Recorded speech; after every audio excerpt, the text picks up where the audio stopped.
এইগুলো হচ্ছে পার্শে মাছ। পার্শে মাছ ইলিশ মাছের মতন খেতে, কিন্তু বাটা মাছের মতন দেখতে, কিন্তু খেতে দুর্দান্ত। পুরো মনে হচ্ছে ইলিশ মাছের মতন টেস্ট লাগে।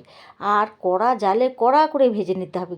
গ্যাসের আঁচটা সবসময় হাইয়ে রেখে দিতে হবে, মানে খুব গ্যাসের আঁচটা বাড়িয়ে দিতে হবে। আর অল্প অল্প করে ভাজতে হবে। অল্প অল্প করে ভেজে নিয়েছি। মাছের মধ্যে দেবো বেগুন। বেগুন যেহেতু নরম, তার জন্য আমি কী করলাম, আলাদা করে ভেজে নিলাম। ভেজে আমি তুলে নিলাম। আমি প্রতিটা সবজিই আলাদা করে ভেজে নিই, বিশেষ করে বেগুনটা। আর এখানে আমি দিয়েছি টমেটো আর কাঁচা লঙ্কা, ভালো করে বেটে নিলাম। কড়াইয়ের মধ্যে যে তেলটা ছিল একটু কালো জিরে ফোড়ন দিয়ে দিয়েছি, দিয়ে টমেটো আর কাঁচা লঙ্কা বাটাটা দিয়ে দিলাম। এই মাছে বলতে গেলে কোনো মশলাই লাগে না, ইলিশ মাছের যা লাগে এই মাছের সেম একই লাগে। এইদিকে বাটির মধ্যে পরিমাণ করে নুন, হলুদ, একটু কাশ্মীরি লঙ্কার গুঁড়ো, একটু জিরের গুঁড়ো ভালো করে একটু জল দিয়ে গুলিয়ে নিলাম। যেহেতু গুঁড়ো মশলা একটু ভালো করে গুলাতে হবে, না হলে তো দানা দানা হয়ে থাকবে। আমি ভালো করে গুলিয়ে একটু মিশিয়ে নিলাম।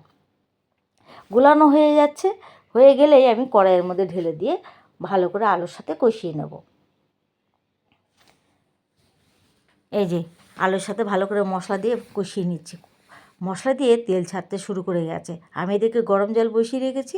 গরম জলটা কড়াইয়ের মধ্যে ঢেলে দিলাম। আলু দিয়ে ভালো করে একটু ফুটিয়ে নেব।